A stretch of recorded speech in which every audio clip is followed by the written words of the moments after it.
Premier en ligne ce matin, c'est Fred qui est à Brazzaville. Bonjour. Bonjour François. Fred, vous avez des questions en lien avec l'actualité gabonaise. Quelles sont-elles? Au Gabon, l'audience relative à l'opportunité de l'examen médical d'Ali Bongo a été renvoyée. En effet, François, j'aimerais savoir pourquoi l'audience a été reportée. Y a-t-il un lien avec la suspension de la juge Akoli? Eh bien, on va le demander à Laure Broulard pour les précisions du service Afrique de RFI. Bonjour Laure. Bonjour. Alors, on le rappelle, Ali Bongo avait dû être hospitalisé le 24 octobre 2018 à Riyad suite à un accident vasculaire cérébral. Les autorités ont mis des mois à le reconnaître, alimentant les spéculations. Le chef de l'État a passé du temps en convalescence au Maroc avant de rentrer définitivement à Libreville le 23 mars. Et c'est dans ce contexte qu'un groupe de personnalités politiques, syndicales, de la société civile a signé fin février un appel à agir, saisissant la justice gabonaise pour obtenir cette expertise médicale afin de savoir si oui ou non Ali Bongo est en capacité d'exercer ses fonctions. Ce qui nous amène, Laure, à la journée de lundi où une audience était prévue devant la cour d'appel de Libreville. Audience reportée, pour quelles raisons? Et y a-t-il un lien, comme le demande Fred, avec la suspension la semaine dernière de la présidente de l'institution, Paulette Akoli? Alors, selon les avocats des deux parties qui étaient présents à la cour d'appel le lundi 26 août, l'audience a été reportée parce que le quorum n'était pas atteint, c'est-à-dire qu'il n'y avait pas le nombre de magistrats requis. Normalement, il en faut 3, une présidente et 2 assesseurs. Alors, il faut préciser que ce n'est pas la seule audience qui a été repoussée. Toutes les audiences qui étaient prévues le 26 ont connu le même sort et pour la même raison. Alors après, est-ce que ces reports ont un lien avec la destitution de la juge Akoli? C'est difficile à dire. Pour rappel, Paulette Akoli est la présidente de la cour d'appel judiciaire de Libreville. Elle a été suspendue il y a 10 jours selon une décision du secrétaire général du ministère de la Justice et de l'Intérieur qui l'accuse d'avoir manqué aux convenances de son état de magistrat.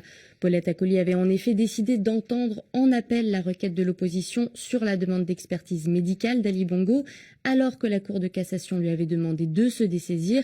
Précisons que cette suspension, elle est provisoire. La juge devrait reprendre ses fonctions le 30 septembre. Oui, et sur le lien entre cette destitution et le rapport de l'audience, le report de l'audience, eh bien les différentes parties divergent.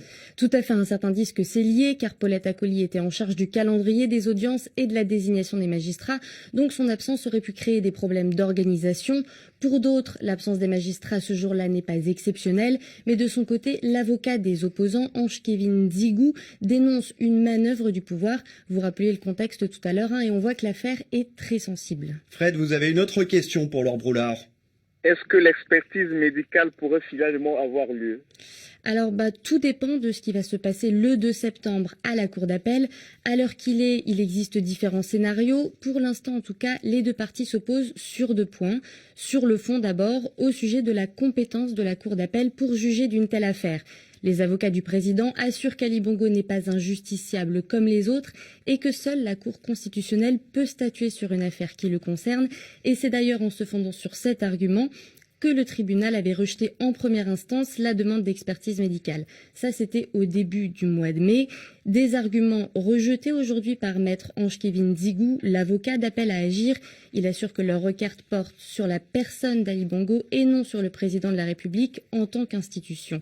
Et puis, sur la forme ensuite, maître Emery Bongo Mavungu, l'avocat du président, explique avoir déposé un pourvoi en cassation le 26 juillet et avoir directement obtenu un sursis à exécution qui, selon lui, bloque toute la procédure au niveau de la cour d'appel.